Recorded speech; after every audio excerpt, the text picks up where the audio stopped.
Channel of Vadodara.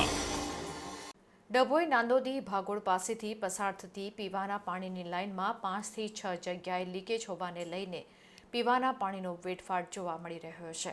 Dabhoi તાલુકાના કરનેટથી આવતી પાણીની પાઇપલાઇનમાં 5 થી 7 જગ્યાએ ભંગાણ હોવાને લઈને ઉનાળાની ઋતુમાં પીવાનું પાણી વેડફાઈ રહ્યું છે। પાઇપલાઇન ગંદકી કચરામાંથી પસાર થતી હોય જેને કારણે આ વિસ્તારના લોકોને ગંદા પાણીનો પણ સામનો કરવો પડી રહ્યો છે। ત્યારે વહેલી તકે ડભોઈ નગરપાલિકાના વહીવટી તંત્ર દ્વારા આ લીકેજને રિપેરિંગ કરવામાં આવે તો આ વિસ્તારના લોકોને ચોખ્ખું પાણી મળી રહે અને બહારથી વેચાતું પીવાનું પાણી પણ લાવવું ન પડે। ત્યારે નગરપાલિકાના વહીવટી તંત્ર જાગૃતતા દાખવે તેવી લોકમાંગ ઉઠી છે।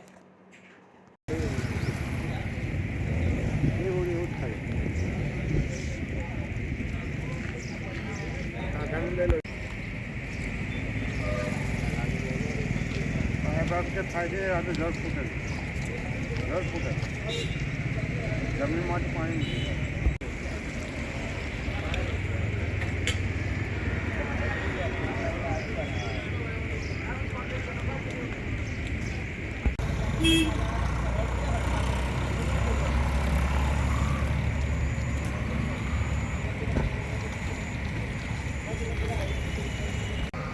એ અભ્યાસ થાય છે।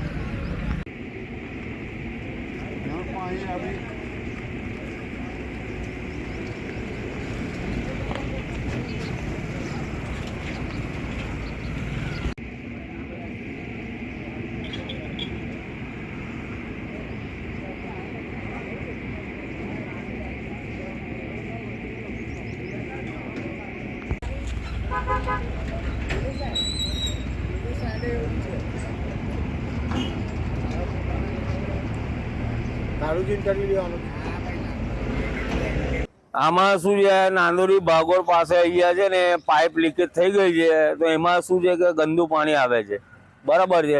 એમાં શું છે કે લોકો હેરાનગતિ થઈ ગયા છે, બરાબર છે। પીવાનું પાણી આવે છે એ લીકેજ થઈ ગઈ છે, બરાબર છે। આ પાણી બધું ગટર લાઈનમાં જતું રહે છે પેલી બાજુ અને મિક્સ થઈ જાય છે બધું, બરાબર છે। એટલે એનો કોઈ તમે સમસ્યા કરો અને નિકાલ કરો। કેટલા સમયથી છે? ખાસા સમયથી છે। આ તો નગરપાલિકા આવતી નથી, કોઈ નથી આવતું, કોઈ કરતા કોઈ આવતું નથી અહીંયા। હા, આ મેન કૈનેટ વાળી લાઈન છે, પેલી બાજુથી આવે છે, આમ નીકળે છે। કઈ જગ્યાથી લીકેજ છે? અહીંયાથી લીકેજ છે અને ત્યાંથી બી લીકેજ છે, 2 જગ્યાથી લીકેજ છે।